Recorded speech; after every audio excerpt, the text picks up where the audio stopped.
Well, here we go again. Coming to the green flag. Back underway.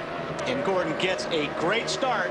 Junior did not. Look at Junior. No trouble. Oh, that's going to turn Truex. And Truex is going to get right into Burton, and we've got more problems. We got all kinds of people. Kevin Harvick, Brian Vickers, David Reagan, Yeah. Casey Mears is involved in that. Oh, what a mess for the 8th caution of the day. Lots of RCR cars sitting in that shot. And there's one of them right there. I think Kevin all 3 Harvick. RCR cars got in it. Yeah. Harvick, Burton, We didn't and see Casey Boyer. Mears. Oh, yeah, Boyer was not in it. And I'm going to tell you, Truex was a factor. This was a guy that had a shot at running in the top 5 and possibly putting himself in position to win the race. These guys were good today. I'm curious to see. I'm curious to see if it all checked up and just was a. Watch the 88. Okay, the 88 got sideways.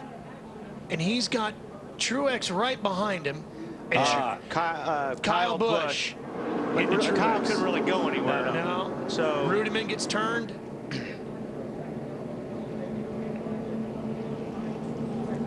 I think right. The 88 looked like he got a little bit sideways. Listen, that's already happened. I think by this point. Yeah, it's behind that, isn't it?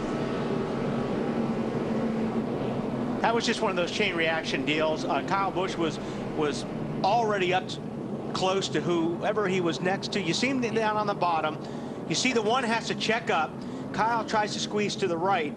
And they, whether Martin came over or whatever, there just wasn't enough room. Doesn't really matter. I mean, it's just everybody going for the same spot. And when the 88 spun his tires, he goes to the inside. So now all of a sudden it looks to Kyle Busch like it's a 3-wide racetrack. You see the 88. Look at how far over he comes over. You can't see it from that angle. But the 88 or the 18 stuffs it up in there, and the 1 follows and then comes back to get around the 88. Yeah. And there's no place to go. That is strictly racing. And I know everybody, watch the 88. Well, we're already past it again. They're already into it. It's just like I said. It's just a chain reaction thing where you're only talking about inches here. Yeah, and that's you don't nobody's have a fault. lot of room to work with. When somebody checks up in front of you, you're just hoping you don't get run over, and you're looking for real estate to try to get out of the way. Yeah, watch this from inside the 6 car. Look, this is brake smoke right here, and he still gets in the back of the 83. Boom, there he is. All of a sudden, the 83 goes by, the 83's in it also. But, I mean, think about this. Think about when you're sitting at a stoplight. And this is a 31. 31 goes inside. He thinks he's clear. Boom. He runs right into the 1 car, and you can't see it. Golly. Man. That's a wicked hit right there, man. When you hear that, that's a shot. That was just a hammering, Marty. It was not 45 seconds before that green flag that Kevin Harvick told his crew, every adjustment we've made today has made this car better. What exactly happened? They just started wrecking up in front of us, and I tried to slow down as much as I could and just wound up right in the middle of it. But I just got to thank all these guys in the Shell Pennzoil Chevrolet. We got our car going really good, and we're starting to make good ground there. And I think we're up to 14th or 15th, and kind of typical of the year. So it's been a tough year, but we'll keep at it. It is unfortunate for these guys. It seems like every time they've had a really fast race car, something like this happens. They get in a wreck, not of their own making. Harvick going to survey the damage now, and there's plenty of it to survey here on the 29 car. Here's a chopper shot. Now watch the 88 car, okay? Just they're coming to the start, all of a sudden, go.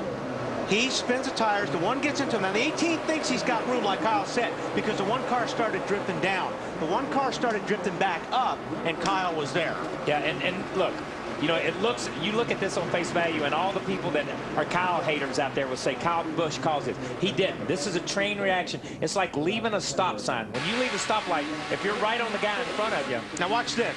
This is just pure luck. Oh, yeah. Carl Edwards drives through it, and Carl that's pure Edwards, luck. and Carl Boyer. never turned the wheel. These 2 guys never turned the steering wheel, it didn't look like. But it's like leaving a stoplight. If you leave right behind somebody and they take off. Oh, Martin, And not happy with Kyle Busch. And he's not happy, but I think when he goes and looks at it, he'll realize exactly what happened. Look, we've all been in that position where you think the guy behind you run over you, you run into the guy in front of you, or whatever. But it's not that way. I think when you look at it and you take it back, it's not anybody's fault. Well, our first red flag period of the day as they brought the field to a stop of the backstretch. This will be a Kyle bash. Yes. Welcome back to Loudon, New Hampshire, the New Hampshire Motor Speedway. We're under the red flag with a huge pileup down in turn 1. Let's check in with Marty. Martin Truex Jr. has come from the Infield Care Center. Your take on the contact with the 18, Martin? You seen it better than I did. Some I'm not sure what happened in front of us. The 88 or the 2 spun the tires. I think it was, I'm not sure who it was, but I was just, you know, staying in line, doing what I could do to get going. You're not, you know, you obviously you can't pass before the start-finish line, and I guess Kyle just decided he didn't want to lift. So, you know, just an innocent victim today. You pulled back on the helmet throwing. Is it a little more frustrating when you have a car that good? Yeah, we've had a tough season, you know. It's been tough, and this don't help much. A lot of times when you have a car that you feel like can win the race, makes it a little more difficult to swallow, doesn't it, guys? Yeah, it does, Marty, and this was a place he was really looking forward to a good run. Martin has finished in the top 10 in the last 4 races here at New Hampshire Motor Speedway. Let's go right back into the garage area. Here's Marty. Well, Ralph, that wreck certainly not kind to Richard Childress Racing. 3 of their cars involved in that incident, and really kind of the way the year's gone, hasn't it, Jeff Burton? What was your take on that, and 3 of your cars involved? I mean, how can you get past that? You're right. It has been that kind of year. But you know what? I really disappointed with the finish, obviously. But we ran really well today. I'm really proud of how we ran. We were really competitive. Given the right track position, I think we were as fast as anybody, and that's what I want to take from it. All we can do is we didn't do anything wrong today. We didn't cause a wreck. We got into a wreck. I don't even know what happened, and it really doesn't matter. We got in it, and we'll, you know, we'll go build some more stuff and come back. I'm really proud of everybody because we ran really well today, and that's really, we needed a good finish for the points, but we need a good run so we can, if we run well enough, the points will take care of themselves. Still plenty of time. 9 races is an eternity in this sport.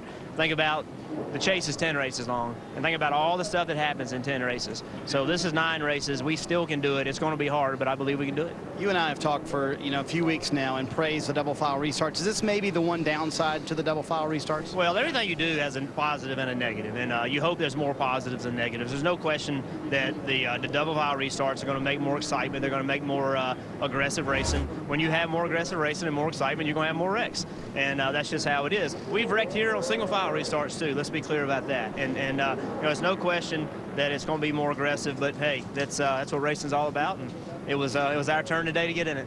And it's a good thing Jeff Burton keeping a positive attitude about it, Ralph.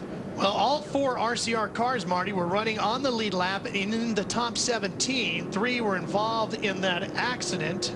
48's not fired up, was it? Nope, he's not fired up yet. Clint Boyer was the one lone RCR car that got through that entire mess. Cars are fired up.